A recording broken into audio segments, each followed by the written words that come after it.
But right now, the doctor will see you. He'll see you now via your mobile phone. This is the promise made by a new app which promises people an online GP appointment within 2 hours. It's called GP at Hand. All you need to use it is a decent Wi-Fi and a smartphone.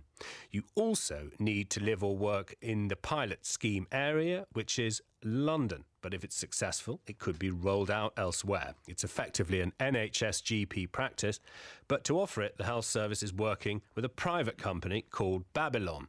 So far, thousands have signed up. As well as talking to a GP, you can also use the app's artificial intelligence to check symptoms, and if necessary, you can still see a real person in an actual surgery. Is this an impressive example of the NHS moving with the times, or is there a danger that patients could somehow lose out? Because how easily can things be diagnosed via a mobile phone if you've left your doctor's surgery?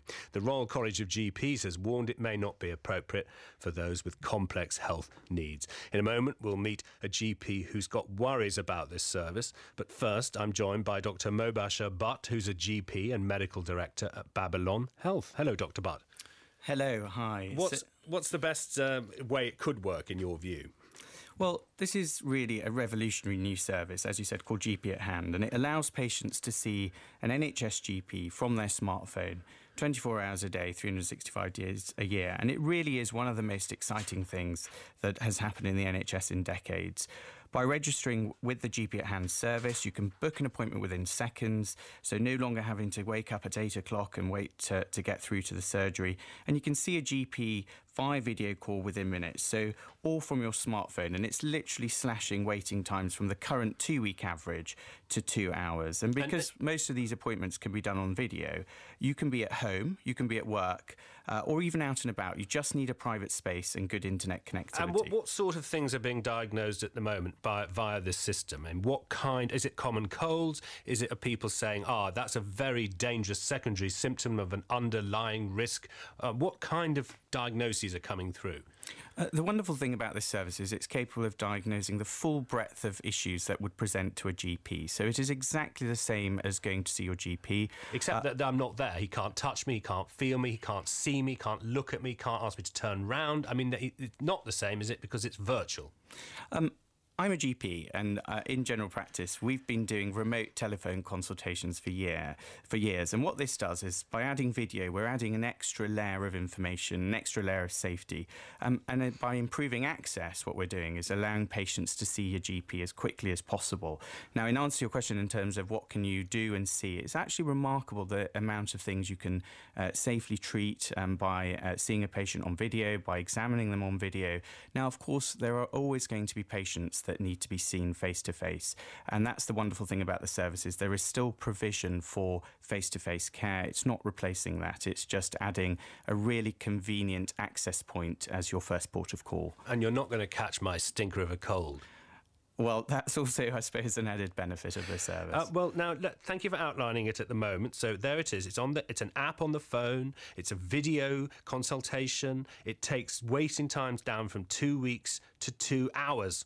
Dr. Peter Swinyard is a GP as well. He's National Chairman of the Family Doctors Association. Hello, Dr. Peter.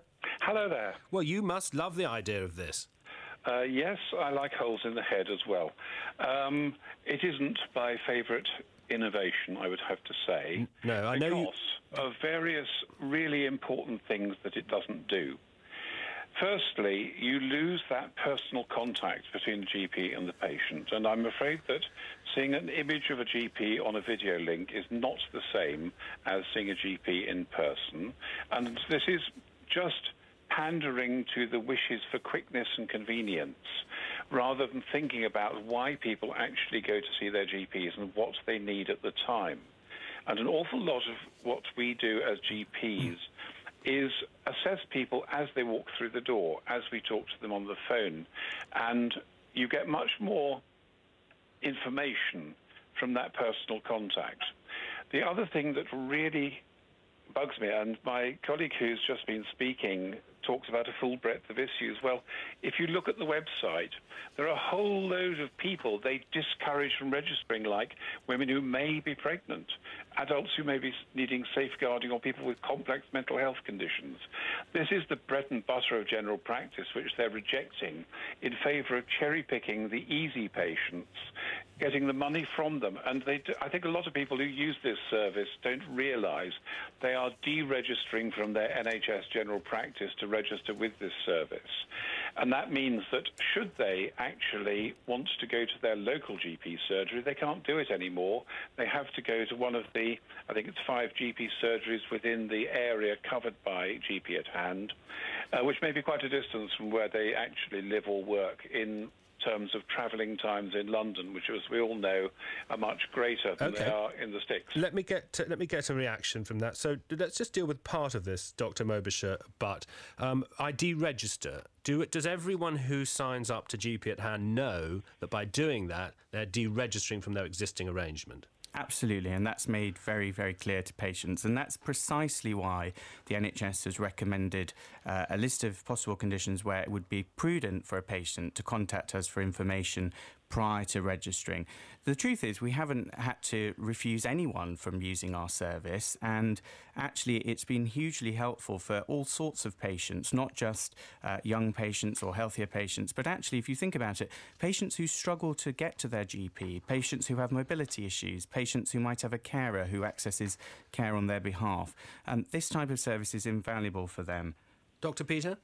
Yes, I'm not a Luddite. I believe in progress, and I believe that there is something to be had in video consultations as part of a holistic GP-run service, rather than as a cherry-picking, IT-heavy service like this. Now, I think there will be in the future scope for funding general practices to offer video consulting as a supplement to the full range of services they have.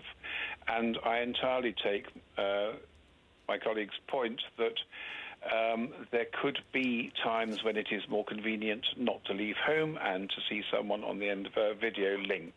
But I think that there are ways of doing that which integrate this into a full range general practice, rather than just saying, well, we're a specialist sort of practice which only does videos, and we do have some face-to-face time, 8 to 8 Monday to Friday, and for Saturday mornings. All right. Dr. Mobasher? Sorry, I think there's a number of things that are misrepresented there. First of all, this is an NHS service. You're switching to a different NHS practice, and it's not 8 till 8. It's actually 24 hours a day, 365 days a year. It's a fantastic new service. It doesn't cost the NHS a penny more. I think my colleague mentioned about losing personal contact. That simply isn't true. I mean, actually, you can build a fantastic rapport with a patient over video. It's essentially like doing a home visit every single time. The amount of information you can ascertain by seeing the patient in their own surroundings is hugely useful. Now, the other thing that my colleague mentioned, which I was very shocked to hear, was this is pandering. I would say it's not pandering, it's patient choice, and that surely has to be a good thing. Dr. Peter? Patient choice within the limits of resources available is the good thing, and we must accept that there is a strong and terrible limit on resources in general practice. Now, this service does not address that issue at all. In fact, what it does is it risks defunding existing general practices by creaming off those patients who are easy to look after by video link or whatever, who are mobile enough, if necessary, to get to a potentially distant surgery premises for examination. And so it'll be most interesting to see what the figures are that come out of this service in terms of what percentage of video calls actually result in a face-to-face consultation. Well, are you saying to us, no, not at all, or would you say this is good for some patients and good for some doctors? I think it may be very convenient for young, fit patients, and if you look at their list of exclusions, that's clearly what they're aiming for. Whatever their blandishments about, we'll take anyone.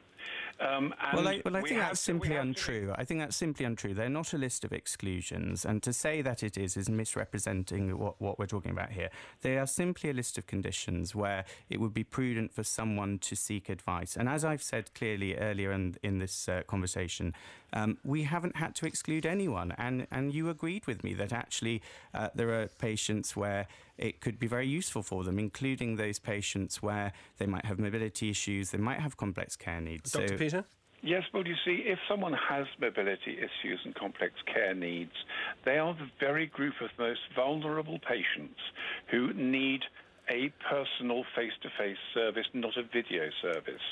And if you look at your website, you will find that it says, the NHS has reviewed our service. To be prudent during the early phase of the rollout, the NHS has suggested the service may be less appropriate for people with the conditions listed below, which includes anyone who basically is likely to be ill, the frail, the demented, end-of-life care. I think that's simply untrue. And what that means, what that means is that, let me give you an example of that. So if someone with a severe learning disability was unable to use a mobile phone, now clearly this service is not going to be suitable for them. Having said that, if that person normally accesses their care in the presence of a carer, and the carer is willing to join them and help them access a digital service, then it might actually be appropriate for them. But surely you would agree it's prudent for any responsible service provider to give people that kind of information. Well, I think his point has been that he can't put that sign up on his GP practice saying those people can't come through the door. So that's a disagreement, but I'm very grateful to you both for explaining your new service and why you like it. And Dr. Peter Swinyard, he's explaining to us, hang on, it's for more well people, and he's going to be left with all the very ill ones. And Dr. Mobasher Butt is the man who's got it all up and running. Thank you both very much indeed.